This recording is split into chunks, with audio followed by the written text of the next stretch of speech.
de Dieu parce que tu es là. Tu continues à nous assister. Merci pour ta présence que nous saluons. Gloire à toi, Seigneur Jésus. Alléluia. Amen, amen. Amen. Sois béni au nom de Jésus. Alléluia.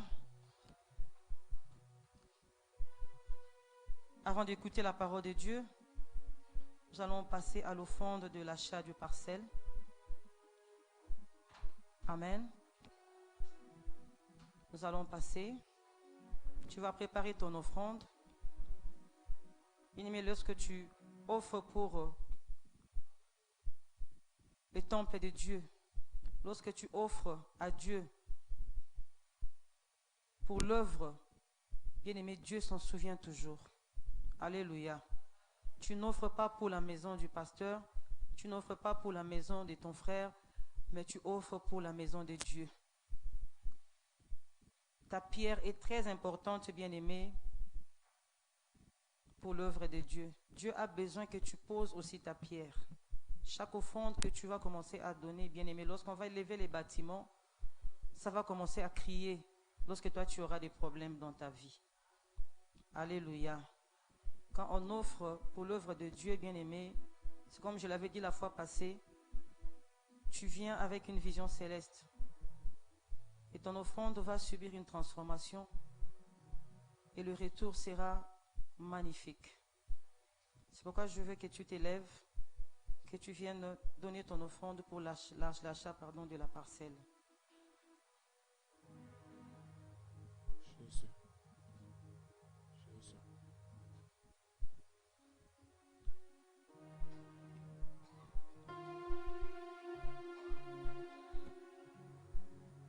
La Bible dit que la main qui donne, c'est la main qui sera bénie.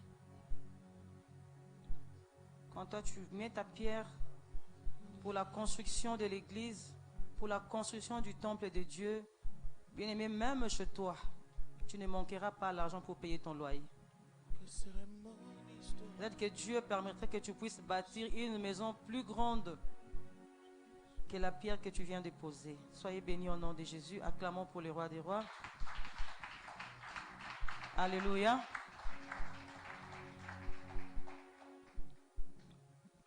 Aujourd'hui, bien-aimés, nous allons parler de la bénédiction, comme je l'avais annoncé depuis le vendredi. Nous avions tourné une page depuis le vendredi dernier. Nous parlions de la malédiction. Et je sais que tu avais prié. Tu as eu le temps de prier pour ta famille. Tu as eu le temps de prier pour toi-même. Et je crois que Dieu t'avait délivré. Alléluia. Et aujourd'hui, c'est une nouvelle page de ta vie qui est ouverte et une nouvelle vie qui vient de commencer. Ah, tu ne l'as pas accepté? Alléluia. Tu viens de commencer une nouvelle vie avec Dieu. Ça veut dire que ta page, la page de ta vie ce matin est vierge. Là maintenant, ce n'est pas toi qui vas commencer à écrire sur la page, mais c'est Dieu qui écrira sur la page. Alléluia. Toi, tu ne prendras plus ton stylo pour calculer sur ta vie, mais c'est Dieu qui va commencer à calculer sur ta vie. Ça veut dire que le calcul de ta vie ne te concerne plus. C'est Dieu qui va commencer à calculer sur ta vie, sur ce que tu vas avoir demain, sur ton travail, sur ton mariage, sur ta santé, sur tes projets. C'est lui maintenant qui prend les stylos et il va commencer à calculer sur ta vie. Alléluia. La bénédiction, c'est l'acte de bénir et la bénédiction nous vient de Dieu. Le diable ne bénit pas. Tout ce que le diable nous donne, c'est virtuel. Alléluia. C'est les semblants. Et ce que Dieu donne, c'est la réalité. C'est parce que nous disons que la bénédiction vient de Dieu. Et la Bible nous dit, dans Psaume 29, 11, que nous allons lire, Psaume 29, 11, la Bible dit que l'Éternel donne la force à son peuple et l'Éternel bénit son peuple et les rend heureux. Lorsque Dieu te bénit, bien-aimé, tu es heureux. Parce qu'il n'y a pas une main noire qui viendra prendre cette bénédiction-là. Ce que Dieu nous donne, c'est pour nous. Alléluia. Dieu ne nous donne pas quelque chose que nous allons partager avec le diable. Mais ce que Dieu met à notre disposition, bien-aimé, c'est pour nous. C'est pour ses enfants. C'est pourquoi la Bible dit que l'Éternel bénit son peuple Le peuple de Dieu, c'est celui qui a accepté Jésus comme son Seigneur et Sauveur. Le peuple de Dieu, c'est celui que Dieu a mis à part. Le peuple de Dieu, c'est celui que Dieu a choisi. Et toi, Dieu t'a choisi aujourd'hui et il a un plan merveilleux pour toi. Quand tu as accepté Jésus, tu es entré directement dans le programme de la bénédiction divine. Ça veut dire que tu vas commencer à bénéficier de toutes sortes de bénédictions que Dieu a réservées à son peuple. Alléluia. Je crois que quelqu'un est béni ce matin. Rien que ta présence est bénie. Le fait que tu sois là ce matin, tu es déjà béni parce que tu es déjà dans le programme de la bénédiction de Dieu. Et si tu le crois, je veux que tu acclames pour le roi des rois. Alléluia. Jésus. Amen, amen. Nous sommes le peuple béni de Dieu. Dieu nous a délivrés de la malédiction et nous avons commencé une nouvelle vie avec lui. Et dès ces instants, bien-aimés, nous devrions fixer notre regard vers le ciel. Parce que c'est lui-même qui va choisir l'atmosphère dans laquelle nous serons bénis. L'atmosphère dans laquelle il va déverser la pluie des bénédictions dans nos vies. C'est lui qui va choisir pour nous les milieux où nous serons bénis. Ça veut dire que si Dieu te regarde aujourd'hui et te dit non, mais cet enfant est béni, mais cet environnement n'est pas approprié pour sa bénédiction, c'est lui-même qui va choisir le milieu qu'il va aller te déposer. Alléluia. Dieu va te sortir du point A pour t'amener dans un point B, là où est ta bénédiction. C'est pourquoi toi, à partir de ces moments, tu dois fixer ton regard vers le Seigneur. Tu vas te dire, Seigneur, maintenant je suis béni, mais je ne sais pas là où je vais commencer. Je me laisse entre tes mains. C'est toi-même qui connais l'atmosphère. C'est toi-même qui connais les milieux. Tu sais, Dieu peut te sortir d'ici et t'emmener dans une zone de guerre pour que tu sois béni. Alléluia. Il y a des gens qui ont été bénis dans des zones de guerre. Dieu te sort là où il y a la paix, là où ça ne tire pas, mais il t'emmène quelque part, là où ça tire. Amen, amen. Il t'emmène là où ça tire. Toi, tu vas te poser des questions, mais comment est-ce que Dieu peut me sortir de là où il y a la paix, là où il y a la tranquillité, là où il n'y a pas la guerre, là où ça ne tire pas pour m'amener peut-être à Béni, là-bas, là où ça tire, là où on tue les gens. Bien-aimé, si c'est l'endroit que Dieu a préparé pour ta bénédiction, tu seras béni là-bas. Est-ce que je parle à une personne? Alléluia. Ça veut dire qu'à partir de ces moments, les lieux, les milieux, l'atmosphère ne te concerne pas. Ça dépendra de là où Dieu voudra que tu sois pour que tu puisses vivre ta bénédiction. Alléluia. Nous avons une démarche à suivre pour garder notre bénédiction. Aujourd'hui, Dieu nous a bénis. À travers sa parole, nous avions prié, Dieu nous a exaucés. Mais il y a une démarche que tu dois suivre à partir d'aujourd'hui. Et cette démarche-là te permettra, t'aidera à protéger ta bénédiction. À protéger, à garder ta bénédiction contre le main noir. Parce qu'il y a des mains noires qui circulent. Alléluia. Le diable n'aime pas voir le peuple de Dieu épanoui. Il sera toujours là à côté. Il sera toujours en train de rôder tout autour de toi pour essayer de voler ce que Dieu t'a donné pendant ces 5 journées de prière. C'est pourquoi Dieu voulait t'instruire ce matin. Il voulait t'instruire comment tu vas garder, comment protéger cette bénédiction-là. Il y a une démarche à suivre. Alléluia. Et la première démarche à suivre, bien aimé, c'est de marcher avec Dieu. Dieu voudrait qu'à partir de ce matin, que tu puisses marcher avec lui. Si hier tu as marché seul, tu as pris des décisions seul, aujourd'hui Dieu veut que tu puisses marcher avec lui. Et marcher avec Dieu, bien aimé, c'est d'abord obéir à sa parole. Tu dois obéir à la parole de Dieu. Marcher avec lui, bien aimé, ça veut dire que tu dois suivre aussi ses directives. Si tu ne suis pas les directives de Dieu, parce que c'est lui qui sait là où se trouve ta bénédiction. C'est lui qui sait comment tu vas obtenir ce que tu es en train de chercher. Parce que Dieu nous bénit au-delà, Dieu nous donne au-delà de ce que nous avions demandé. Alléluia. Une personne qui est obéissante, bien-aimée, Dieu te donne au-delà de ce que tu as demandé. Tu as demandé une parcelle, Dieu t'en donne 2. Dieu t'en donne 3. Tu as demandé un enfant, Dieu te donne des jumeaux ou des triplés. Ça veut dire qu'une personne qui marche avec Dieu, Dieu ne fait pas seulement sa volonté, mais il fait aussi ta volonté à toi. Alléluia. Ce que toi tu demandes à Dieu, il va te donner au-delà de ce que toi tu as demandé, si tu prends la décision de marcher avec lui. Si tu prends la décision de marcher avec lui, bien-aimé, lui-même, il va commencer à te dévancer. Il va commencer à te dévancer. Il va nettoyer ton chemin. Il va commencer à préparer à chaque carrefour, bien-aimé, il va commencer à préparer une bénédiction pour toi. Alléluia. Parce que c'est lui qui connaît ta destinée. C'est lui qui connaît ton futur. Il sait lui-même là où il t'emmène. Ça veut dire que même si c'est un chemin qui est plein d'embûches, même si c'est un chemin qui est plein d'épines, bien-aimé, il va commencer à te précéder pour arranger, pour nettoyer ton chemin. Alléluia. Tu dois prendre la décision de marcher avec Dieu. Marcher avec Dieu, comme je venais de le dire, c'est obéir à sa parole. La Bible nous dit dans Matthieu 27, 21, Jésus-Christ dit, ceux qui me disent Seigneur, Seigneur, n'entreront pas tous dans le royaume des cieux, mais c'est lui seul qui fait la volonté de mon Père et qui est dans les cieux. Alléluia. Tous ceux qui me disent Seigneur, Seigneur, bien-aimés, ce n'est pas tous ceux-là qui vont entrer dans les royaumes des cieux. Nous pouvons prier ici, je ne sais pas nous sommes à combien en ces moments ici. Nous pouvons prier, nous pouvons tous prier. Mais s'il y a seulement quelques 3 personnes qui font la volonté de Dieu, bien-aimés, ce sont ces 3 personnes-là qui vont vivre la grâce de Dieu. Ce sont ces 3 personnes-là qui vont vivre la bénédiction divine. Sinon, ça ne sera pas possible. Alléluia. C'est pourquoi Dieu veut bien que tu viennes à l'église. Dieu veut bien que tu pries. Dieu veut bien que tu écoutes la parole de Dieu. Mais faire sa volonté, c'est ça qui est primordial. C'est ça qui est plus important. Alléluia.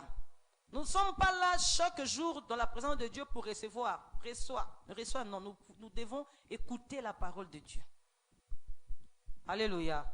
Un peuple qui est enseigné, c'est un peuple qui ne meurt pas. C'est un peuple qui fait attention. C'est un peuple qui connaît qui il est et il connaît le Dieu qu'il sert. Parce que si toi tu ne comprends pas la volonté de Dieu c'est quoi dans ta vie, bien-aimé, tu peux beau prier, mais rien ne va s'accomplir dans ta vie parce que Dieu est dans sa volonté. Alléluia. La Bible nous dit dans Ésaïe 1, 19, si vous avez de la bonne volonté et si vous êtes docile, pourquoi Dieu nous parle du docile? Pourquoi on dit si vous êtes docile? Une personne qui est docile, c'est une personne qui exécute les ordres sans discuter. Alléluia. C'est une personne qui écoute sans discuter. Dieu te parle et tu ne discutes pas dans ton cœur. C'est pourquoi moi, avant de prier, je chasse toujours l'esprit. Avant de prêcher, je chasse l'esprit de l'incrédulité, l'ennemi de la parole. Parce que cet esprit-là vient seulement au moment de la parole. Lorsque la parole de Dieu, lorsque Dieu veut parler, c'était cet esprit-là qui vient habiter dans le cœur des enfants de Dieu. Il faut chasser ça. Il y a des gens qui discutent la parole de Dieu. Il y a des gens qui discutent les directives de Dieu. Dieu te donne des directives, mais toi tu te lèves, tu discutes dans ton cœur. Les directives, bien-aimé, tu ne seras pas béni. Alléluia. C'est pourquoi Dieu veut un peuple docile. Dieu cherche un serviteur docile. Dieu cherche un chrétien docile qui écoute la parole et qui l'exécute, qui prend la décision de marcher avec lui. Tu dois être comme un enfant. Tu te dis, Seigneur, je suis comme un enfant de 2 ans. Mon chemin est là devant moi. Je veux que tu me tiennes et que tu marches avec moi. Parce que si tu ne marches pas avec moi, je serai fatigué. Bien-aimé, si tu marches avec Dieu, si tu es fatigué, Dieu va te transporter dans son dos. Il va te transporter, il va te porter dans ses mains. Mais si toi qui as 2 ans, tu te dis non, je vais quitter ici. Je vais faire 40 km à pied, bien-aimé, tu n'arriveras même pas au bout du chemin. Tu dois te comporter comme un enfant. Alléluia. Un enfant de 2 ans ne peut pas sortir seul. Il aura toujours besoin d'une personne adulte à ses côtés. Pourquoi? Parce que quand je serai fatigué, je vais lever. Maman, porte-moi. C'est comme ça que tu devrais te comporter devant Dieu. Tu dis, Seigneur, on rentre sur mon chemin. Je veux que tu sois mon compagnon. Je veux que tu marches avec moi. Parce que quand je serai fatigué, je sais qu'il y aura une main qui va me transporter. Alléluia. Quand je tomberai, je sais qu'il y aura une main qui viendra pour me relever. Quand j'aurai faim, je sais qu'il y aura une main qui va me faire à manger. Quand j'aurai soif, Seigneur, tu vas te dépouiller pour que moi, je puisse boire de l'eau. C'est comme ça que tu devrais te comporter. Alléluia. Marcher avec Dieu, bien-aimé, c'est arrêter de prendre ses propres décisions sans consulter le Seigneur. Ésaïe 31. La Bible nous dit, Malheur, dit l'Éternel, aux enfants rebelles, qui prennent leurs résolutions sans moi et qui font des alliances sans ma volonté pour accumuler péché sur péché. Dieu appelle les gens qui marchent seuls de rebelles, parce que tu ne devais pas marcher seul, ce n'est pas possible. Alléluia. Tu ne devrais pas marcher seul. Dès lors que tu as accepté Jésus, bien-aimé, tu dois marcher avec lui. Tu dois marcher avec lui. C'est pourquoi Moïse avait refusé. Lorsque Dieu a dit à Moïse, tu prendras les enfants d'Israël, vous vous mettrez en marche, vous allez aller au pays où j'ai juré de donner à vos pères. Moïse avait refusé. Moïse a dit, non Seigneur, si tu ne marches pas avec nous, nous ne sortirons pas d'ici. Tu dois prendre la décision, bien-aimé, de marcher avec Dieu. Parce que quand tu marches avec Dieu, tu obéis à sa parole, bien-aimé, tu ne seras pas considéré comme un enfant rebelle. La Bible nous dit que Dieu ne veut pas ces gens d'enfants qui font des résolutions, qui prennent des résolutions sans consulter le Seigneur. Alléluia. Dans tout ce que tu dois faire, bien-aimé, tu dois consulter le Seigneur. Dieu aime qu'on lui confie même de petites choses. Des petites choses pour toi. Tu te dis que non, mais ça c'est rien. Même si je ne prie pas. Même si je ne veux pas voir le pasteur, ça va marcher. Non, bien-aimé, Dieu va te confondre. Tu vas toujours retourner ici. Alléluia. Dieu aime qu'on puisse lui confier nos problèmes. Même ceux qu'on ne considère pas. Même ceux qu'on considère que ça, ce n'est pas important. Bien-aimé, Dieu est là. Tu sais, une chose qui n'est pas importante peut te coûter la vie. Si tu négliges, tu dis non, non, ça c'est pas important. Il y a des gens qui sont partis à cause d'une seule fièvre. On lui dit non, prends les médicaments. Non, non, c'est une fièvre et ça partira de soi-même. Bien aimé, il y a des gens qui sont morts comme ça. Alléluia. Tu dois être très attentif. Tu dois être très prudent, bien aimé. Dieu cherche des chrétiens qui marchent avec lui. Alors si toi tu veux protéger ta bénédiction, tu veux garder ta bénédiction, la protéger contre toutes les mains noires, bien aimé, tu dois prendre la décision. Marcher avec Dieu, c'est obéir à sa parole.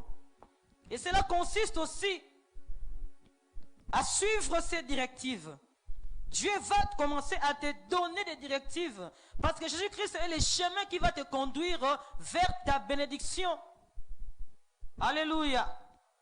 C'est lui qui va te conduire vers la bénédiction. Lorsqu'Israël sortait de l'Égypte, ils ne savaient même pas là où ils allaient. C'était Dieu qui les conduisait. Ils ne savaient pas. C'était Dieu lui-même qui les conduisait. Moïse ne savait même pas qu'il fallait qu'il passe par la mer Rouge. Non, il ne savait pas. Tout le chemin qu'avait pris Moïse avec le peuple d'Israël était conduit, dirigé par Dieu lui-même. Dieu t'a sorti de la malédiction, bien-aimé. Laisse-le te conduire parce que c'est lui qui va enlever les brigands qui se tiendront sur ton chemin. Parce que les brigands de ta famille, bien-aimé, ne te laisseront pas tranquille. Les projets du monde de ténèbres, c'est seulement voir ta destruction. Alors lorsque Dieu te libère, ils ne sont pas loin, ils sont toujours là en train de surveiller ta vie. Mais si tu ne prends pas de garde-fou, bien-aimé, tu tomberas toujours dans le piège. Les projets de Dieu pour Israël, ce n'était pas de retourner en Égypte, mais c'était d'évoluer et aller à la terre promise. Alléluia. Et c'est toi maintenant qui connais la parole de Dieu, tu dois te dire, Seigneur, je sais qu'Israël a été délivré une fois en Égypte et il n'était plus retourné à l'Égypte. Alors moi aussi, je ne veux plus retourner sous la malédiction de ma famille. Qu'est-ce que je dois faire? Je dois marcher avec toi désormais et obéir à ta parole. Suivre tes directives, écouter ce que toi tu vas me dire et mettre ça en pratique pour que ma bénédiction soit bien protégée. Alléluia. Acclamons Jésus. Amen, amen.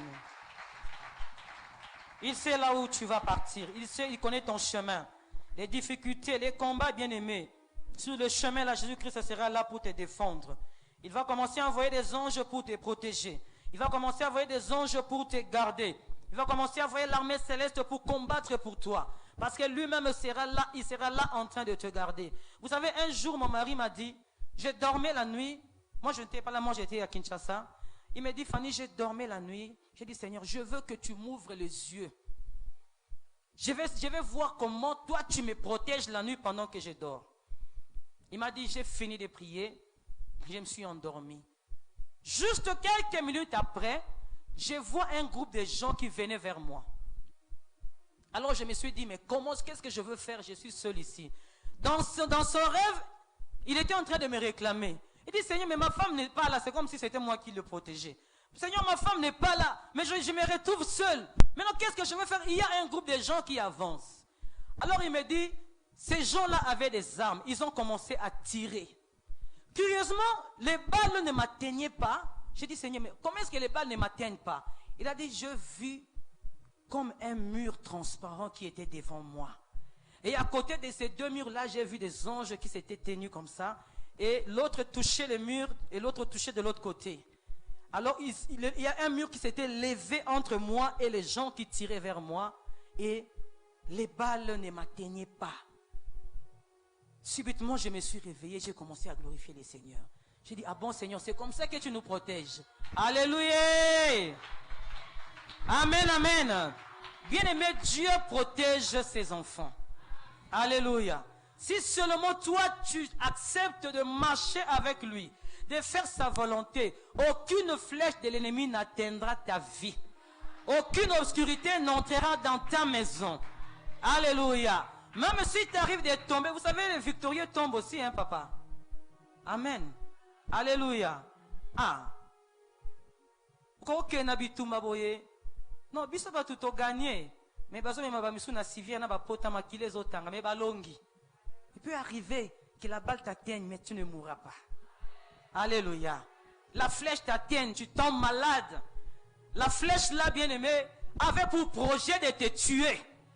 Mais ça vient dans ta vie, ça te touche, tu te blesses, tu saignes, mais tu ne meurs pas. Parce que Dieu n'a pas permis, parce que toi tu es protégé. Alléluia. Tout ce qui tue ne te tuera pas parce que toi tu es un choisi de Dieu. Tout ce qui détruit ne te détruira pas parce que toi tu es sous la protection divine. Alléluia. Il m'a dit, je ne savais pas que Dieu nous protégeait comme ça. Vraiment, à partir d'aujourd'hui, je peux dormir tranquillement. Bien aimé, il ne faut pas que tu attendes que Dieu te montre des visions pareilles pour que tu acceptes. Toi, tu dois seulement croire que Dieu protège. Amen, amen. La deuxième démarche à suivre, c'est de faire confiance, de lui faire confiance en Dieu. La confiance, bien aimé. La confiance, bien aimé, c'est un signe de fidélité. Celui qui est fidèle, il fait confiance. Amen. Tu dois faire confiance à Dieu. J'avais dit que dans la confiance, il y avait la foi, il y avait la patience. Dans la confiance, il y a aussi la persévérance. Parce que si tu ne fais pas confiance à ton mari, tu ne peux pas continuer à rester dans sa maison. Tu vas dire, non, je persévère. Je sais que c'est mon mari. Il ne peut pas me faire du mal. Il ne peut pas me tromper. Il ne peut pas me mentir. Il ne peut pas me détruire. Même si les gens parlent, moi je vais persévérer dans cette relation. Je vais croire en cette relation. J'ai foi en mon mari. J'ai confiance en mon mari et tu resteras là. C'est comme ça que nous devions être avec Dieu. Vous savez, si tu ne fais pas confiance à une personne, la personne peut te relâcher. Ah, comme tu ne me fais pas confiance, donc on se sépare. Dieu va se séparer avec toi parce que tu ne lui fais pas confiance.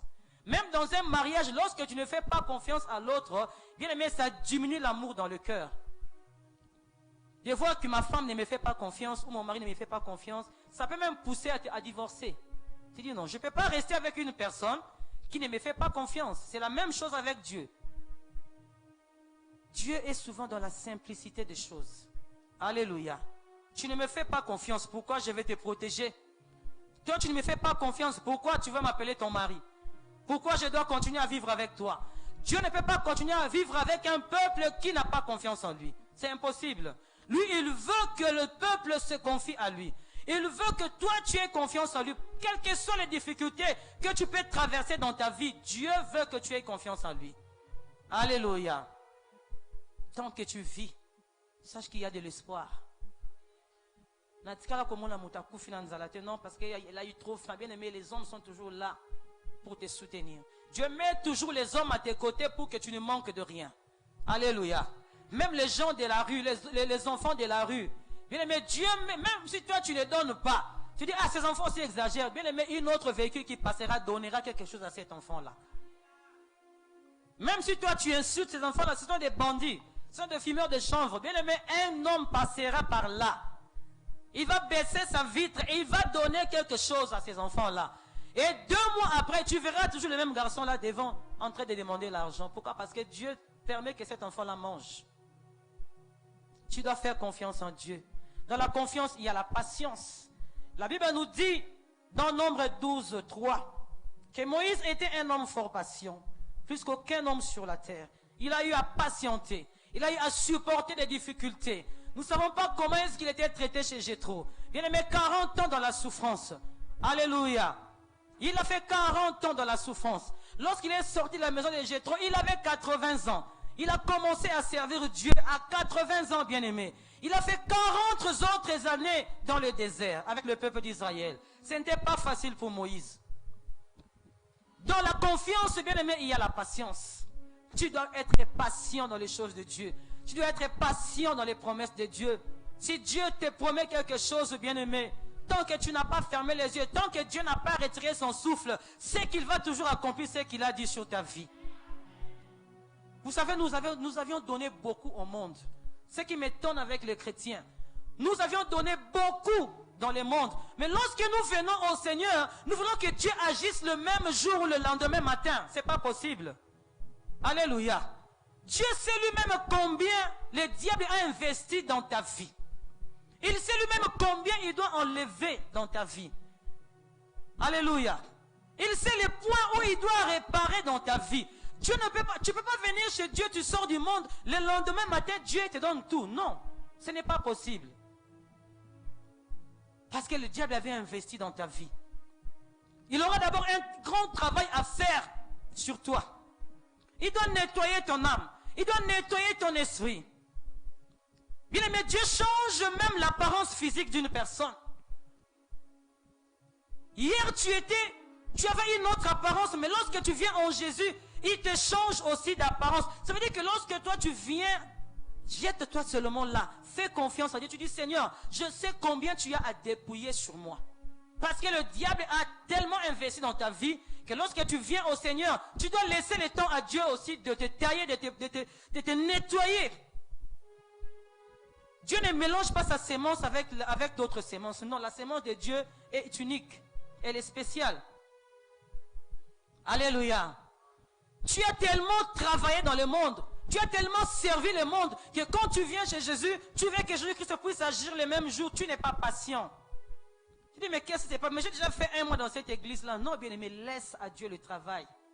Laisse-le travailler dans ta vie. Laisse-le nettoyer. Il sait combien il a à dépouiller. Il sait combien il a à réparer. Il sait combien il a à remplacer dans ta vie. Parce que quand tu viens au Seigneur, bien aimé, il y a des choses que le diable a déjà pris. Le diable a déjà dépouillé beaucoup de choses dans ta vie. Alors Dieu doit restaurer. Dieu doit remplacer. Lorsque tu viens, reste patient. Sois confiant. Parce que dans la passion, dans la confiance, il y a aussi la patience. Tu dois être là, tu te confies à Dieu. Et Dieu va agir dans ta vie. Alléluia. Acclame pour les rois des rois. Jésus. Tu dois savoir que de nouvelles choses ont commencé dans ta vie. Tu dois être patient. Tu dois être confiant. La Bible nous parle de Paul. Lorsque Paul est parti en Italie pour être devant César, la Bible nous dit que Paul devait comparaître devant César. Lorsqu'on l'a arrêté, il avait tellement travaillé dans le monde. Il a travaillé dans le judaïsme. Le judaïsme continuait à le réclamer et Dieu aussi continuait à le réclamer. Lorsque nous venons en Christ bien-aimé, sache que d'où tu viens, il y aura toujours des réclamations. Mais quand tu viens en Jésus, qu'est-ce que le diable fait? Pour bien te réclamer, il va commencer à te mettre les embûches devant. Il va commencer à te déranger. Il va commencer à envoyer des vents, des mauvais vents dans ta vie pour te secouer, pour que tu relâches. Alléluia. Le diable va commencer à déranger ta vie. Il va commencer à souffler dans ta vie des tempêtes qui vont commencer à te mettre... ça va commencer à te mettre la pression. Tu vas commencer à te dire, mais qu'est-ce qui se passe? Hier, quand j'étais dans le monde, j'étais bien, je mangeais bien. Moi, j'ai une amie qui me disait, Fanny, moi, j'aime pas venir prier parce que quand je commence à prier, c'est là que le combat commence. Quand je ne prie pas, je dors bien. Mais quand je prie, je commence à avoir des maris de nuit. J'ai dit, mais quand tu ne priais pas, comment tu vas avoir des maris de nuit? Parce que tu es dans leur camp. Alléluia. C'est lorsque tu changes de camp que tu vas commencer à avoir des songes. Tu vas commencer à voir les gens qui t'embêtent la nuit, les gens qui en veulent à ta vie. Mais lorsque toi, tu ne pries pas comme tu es dans leur camp, tu ne peux pas le voir. Tu ne peux pas avoir des combats. Oh, moi, j'aime pas la prière parce que quand on décide de prier, c'est une vie de combat qui commence. Alléluia. Mais toi qui es un enfant de Dieu, lorsque tu commences à prier, lorsque tu vois les combats, tu te dis non, c'est qu'il y avait quelque chose. Les diables m'avaient aveuglé pour que je ne voie pas ce qui se passe réellement dans ma vie. Et Paul était réclamé. Il était réclamé par le judaïsme. Il était secoué. La Bible me dit qu'il fallait qu'il comparaisse devant César. Mais sur son chemin bien-aimé, il était dans un navire. Il y avait une forte tempête qui avait frappé. Et tout le monde était découragé. Ils avaient peur de se noyer. La Bible nous dit que Paul a dit à ces gens-là, prenez courage parce que moi, la nuit quand je dormais, il y a un ange de Dieu qui m'avait apparu et qui m'avait rassuré. Alléluia. Il m'a dit, Paul, personne ne mourra. Vous allez perdre la cargaison, mais il n'y aura pas de perte des vies humaines. Et moi, j'ai confiance en ce Dieu-là parce qu'il fait ce qu'il dit. Et il avait mis ces gens-là en confiance et il n'y avait pas eu mort d'homme. Alléluia. C'est pourquoi je vais dire à quelqu'un ce matin, c'est Dieu qui connaît ton terminus. Ton terminus n'est pas la pauvreté. Ton terminus ce n'est pas la maladie, ce n'est pas l'échec, ce n'est pas le chômage qui envahit ta vie. Dieu sait là où il t'emmène, bien-aimé. Tu dois le croire. Tu dois être béni. Dieu a déjà préparé une grande bénédiction pour toi. Et ça ne sera pas à partager avec le monde. Ça ne sera pas à partager, bien-aimé. Lorsque Dieu avait frayé le chemin pour qu'Israël puisse passer, ce chemin-là, c'était pour Israël. Ce n'était pas pour les Égyptiens. Et tout celui qui va entrer sur le chemin de ta bénédiction sera englouti. Alléluia. Parce que lorsque Dieu fraye un chemin pour ses enfants, bien-aimé, c'est seulement pour ses enfants. Ce n'est pas pour d'autres personnes. Et toi, Dieu te met aujourd'hui sur un chemin de bénédiction. Bien-aimé, ce chemin-là, c'est pour toi. Les gens qui voudront se mettre sur ce chemin-là, ce sont les gens qui vont commencer à glorifier ton Dieu. Sinon, Dieu va les écarter de ton chemin. Parce que c'est le chemin qui sera frayé que pour toi. Tu dois continuer à faire confiance en Dieu. Acclame pour les rois des rois. Alléluia. Parce que la confiance, bien-aimé, si tu fais confiance à Dieu, Dieu va commencer à te protéger. La fidélité de Dieu va commencer à te poursuivre partout là où tu vas commencer à partir. Dieu va commencer à te défendre. Dieu va commencer à te privilégier. Tu seras privilégié. Tu vas commencer à vivre la faveur de Dieu. Même pendant les moments difficiles, Dieu sera toujours là pour te faire du bien. Alléluia. La troisième démarche à suivre, bien-aimé, c'est de s'attacher à Dieu. Tu dois quitter totalement le monde et t'attacher à Dieu.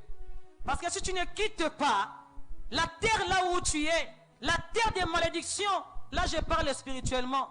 Parce qu'Abraham avait aussi quitté spirituellement la terre de ses ancêtres. Il avait quitté spirituellement. Parce que là où il était, il y avait de l'idolâtrie, il y avait les fétiches, il y avait la magie. Mais quitter, le déplacement d'Abraham était aussi spirituel. Parce qu'il y avait changement de vie spirituelle. Là où il partait avec Dieu. Il n'était pas sorti avec le fétiche de sa famille, avec la sorcellerie de sa famille. C'était aussi un départ spirituel. Dieu veut que tu fasses un départ spirituel, que tu montes spirituellement, que tu déposes, que tu abandonnes la terre des malédictions d'où tu proviens. Alléluia. C'est pourquoi Ruth avait pris la décision de quitter.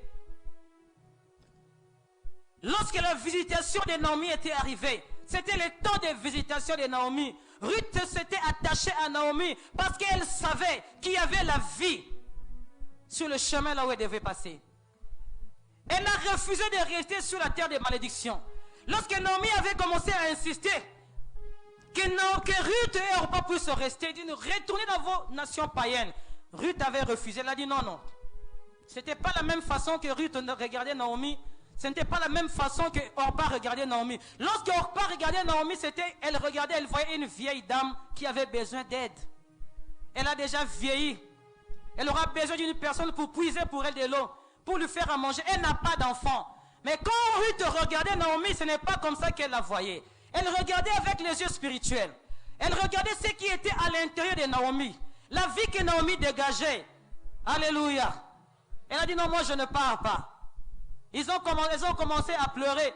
Ruth a pris la décision, elle a dit, ce n'est pas le moment de pleurer. Moi, je ne pleurerai pas parce que j'ai la solution devant moi. Je te dis ce matin que tu as la solution devant toi. Et la solution, c'est Jésus-Christ bien-aimé. Tu dois arrêter de parler. Tu dois arrêter de murmurer. Tu dois arrêter, bien-aimé, de pleurer.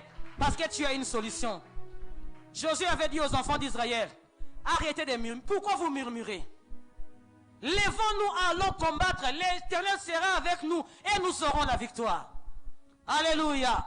Ce n'est pas le moment de pleurer, bien-aimé. Tu as la solution devant toi. Ruth avait la solution devant elle. Elle a refusé de pleurer. Pendant que l'autre pleurait, elle ne pleurait pas. Elle regardait ce qu'avait Naomi. Et non, je dois prendre ce qui est à l'intérieur de cette femme-là. Ce n'est pas son apparence physique qui me concerne, mais c'est ce qui est à l'intérieur. Alléluia. C'est pourquoi des fois il faut monter spirituellement. Il ne faut pas avoir les pieds sur terre. Tu dois monter spirituellement. Tu dois chercher des stratégies, comment toucher le cœur de Dieu. Il y a une femme dans la Bible qui avait touché la sensibilité de Jésus. Elle a dit, je ne vais pas faire comme tout le monde. Je ne vais pas pleurer comme tout le monde. Je ne m'avancerai pas de Jésus comme tout le monde. La Bible dit que les gens venaient pour chercher la guérison devant Jésus. Les gens se jetaient par terre pour que Jésus puisse leur voir. Elle a dit, moi je vais toucher la vie de Jésus, mais je le ferai par derrière. Elle a fait ce que les autres n'avaient pas fait. Elle était montée spirituellement. Elle a touché la sensibilité de Jésus. Alléluia. Elle a attiré l'attention de Jésus. Et Ruth avait attiré l'attention de Naomi. Quand elle a dit à Naomi, ton Dieu sera mon Dieu. Naomi a dit, non, c'est que cette femme-là ne cherche pas de mari. Alléluia. Cette femme-là ne cherche pas le pain. Cette femme-là ne cherche pas l'honneur. Mais elle cherche autre chose. Une chose qui est précieuse. Si quand elle aura cette chose-là, elle aura un mari. Elle aura des enfants qu'elle n'avait jamais eus. Et sa vie sera restaurée. La bénédiction que moi j'ai, la bénédiction que moi je vais vivre au Bethléem de Juda, sera aussi attachée à cette femme-là. Parce qu'elle n'a pas cherché seulement le mari, mais elle a cherché ce qui était plus important. Alléluia. C'est pourquoi Dieu te dit ce matin, toi tu dois faire cet exercice-là. Tu dois quitter la terre des malédictions. Tu dois quitter les choses du monde. Et tu dois t'attacher à Jésus. Je l'avais dit tout à l'heure. Une personne qui s'attache à Jésus, bien-aimé, elle crée une connexion avec lui. Mais s'il n'y a pas de connexion, il n'y aura pas de communication. Et quand il n'y a pas de communication, bien-aimé, il n'y aura pas de bénédiction.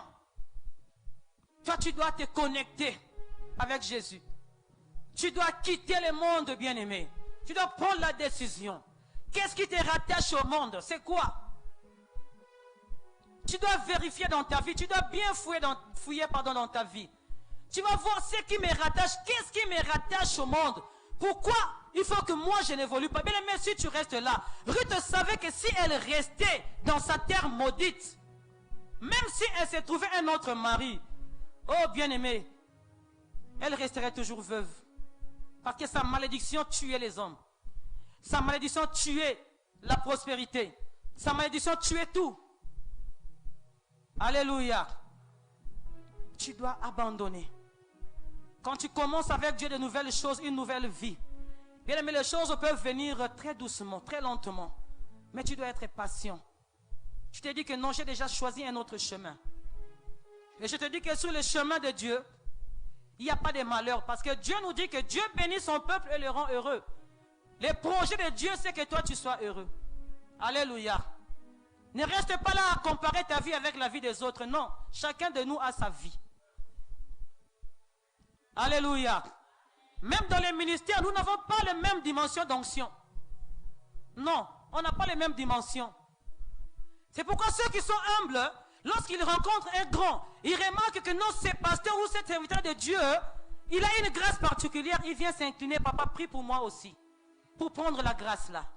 Même dans les ministères, Dieu dépose la portion d'onction, de l'onction dans chacun de nous. Mais c'est différent. Alléluia. Il y a d'autres pasteurs, lorsqu'ils s'élèvent, ils disent seulement un mot. Tout le monde entre en transe. La même parole que moi je vais dire, tu vas prendre ça autrement. Ça dépend. C'est pourquoi toi qui as choisi de suivre le chemin, tu as choisi de commencer une nouvelle vie, sans malédiction avec Jésus, bien aimé, tu dois être patient. Pour le reste, là, ça ne te regarde pas. Parce que tu as ton chemin à toi. Moi, je ne peux pas venir entrer dans ton chemin.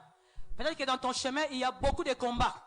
Dans mon chemin, sur mon chemin, il y a peu de combats. Maintenant, si moi, je viens dire, moi, je vais être comme les frères. Mais na kote na bitumba na yo. Parce que Dieu connaît nos capacités. Il sait que telle épreuve, tel frère peut supporter. Telle épreuve, telle soeur peut supporter. Je ne peux pas prendre la soeur là, lui mettre sur le chemin du frère. Parce que ce frère là va supporter, mais elle ne va pas supporter. Ça veut dire là où Dieu te dépose, tu dis Seigneur, je suis béni, mais mets-moi sur mon chemin. Je ne veux pas regarder à gauche, je ne vais pas regarder à droite parce que je ne sais pas ce qui se passe là-bas. Tout ce que moi je fais, je me concentre sur ma bénédiction. Et j'avance avec toi pour toucher cette bénédiction-là. Alléluia. La dernière démarche à faire, bien-aimé, c'est que tu dois vivre une vie de sanctification. Alléluia. Une vie de prière. Parce que la sanctification va aussi protéger ta bénédiction. Une vie de sanctification, c'est une vie d'effort de portes fermées.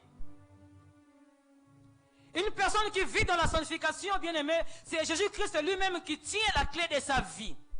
Pour qu'une personne entre dans ta vie, il faut qu'il demande à Jésus. Pour qu'une personne vienne ouvrir le coffre-fort, là où toi tu gardes ton argent, il faut qu'il prenne la clé chez Jésus. Pourquoi? Parce que ta vie de sanctification va faire une connexion avec Dieu et Dieu sera toujours là attentionné à ta vie. Il va commencer à surveiller ta vie. Tu auras des garde-fous à côté de toi parce que Dieu ne permettra pas qu'une personne puisse toucher ta vie à cause de ta vie de sanctification. Alléluia. Tu dois vivre une vie de sanctification. La Bible nous dit dans Proverbe 2:7, l'Éternel tient en réserve les saluts pour les hommes droits. Il est un bouclier pour ceux qui marchent dans l'intégrité. Si tu marches dans l'intégrité, Dieu va toujours être là pour te protéger. Alléluia. Les gens vont te faire la guerre.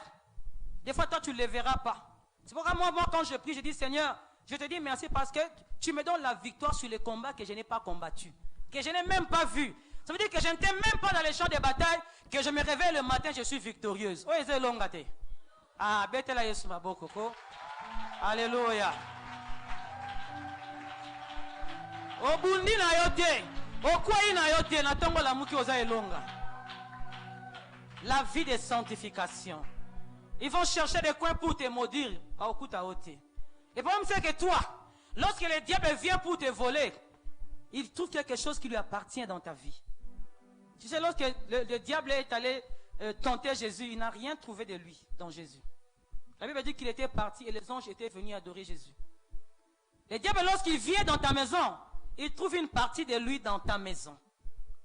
C'est pourquoi tu dois purifier ta maison. Tu dois nettoyer ta vie. Tu dois faire un grand nettoyage dans ta vie pour que la bénédiction reste. La bénédiction s'installe dans ta vie. Acclame pour le Seigneur. Alléluia.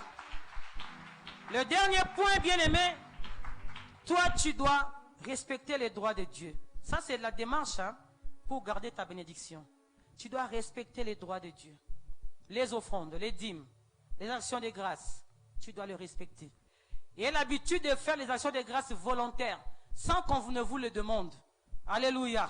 Tu dis, Seigneur, je vais faire une action de grâce. Il ne faut pas toujours attendre que les pasteurs demandent que Dieu a dit que vous puissiez faire. Non, les actions de grâce volontaires sont importantes. Des fois, lorsque Dieu te demande de faire une action de grâce, tu sens dans ton cœur que tu dois faire une action de grâce, bien-aimé. C'est pour racheter peut-être quelque chose. Un jour, j'ai dit à une maman de l'église, j'ai dit, le Seigneur me dit que tu dois faire une action de grâce.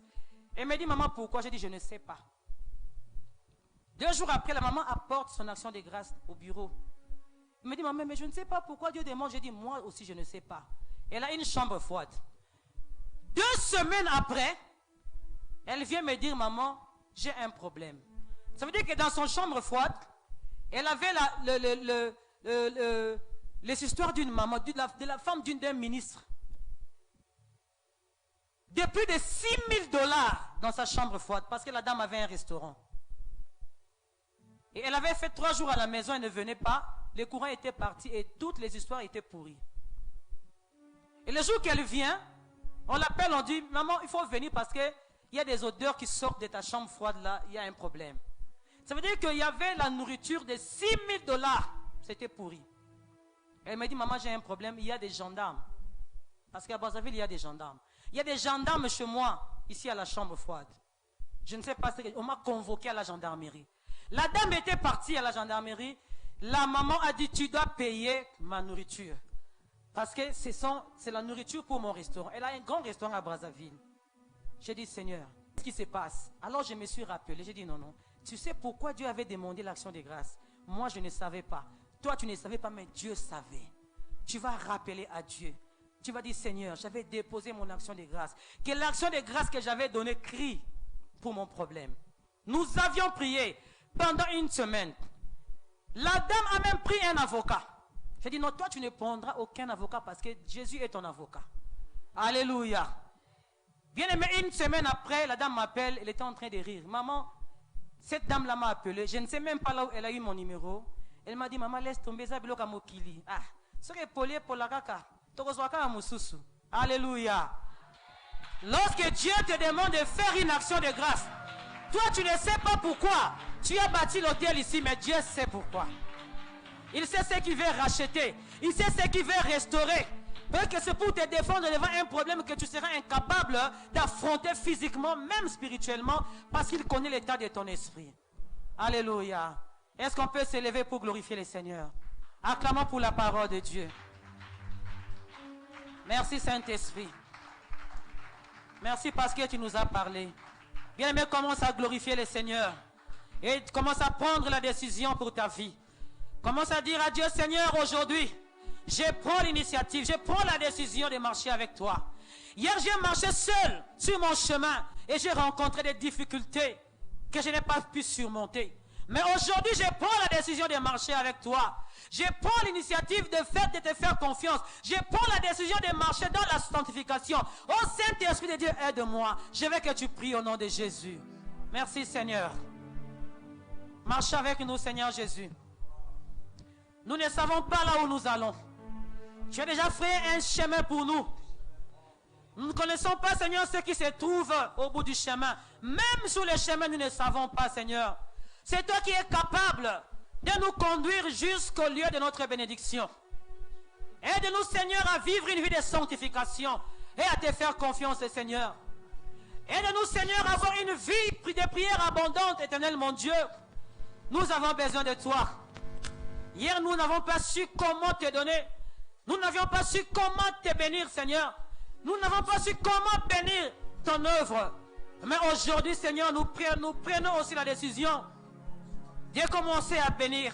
Donne-nous aussi ce don de libéralité pour que nous puissions conserver et protéger la bénédiction que tu nous as donnée.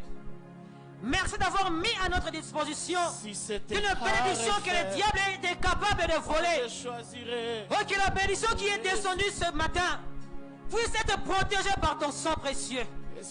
Afin que la main noire ne puisse pas la toucher. Au nom de Jésus, nous avons ainsi prié. Et nous disons gloire et louange à toi, Seigneur Jésus. Amen, amen.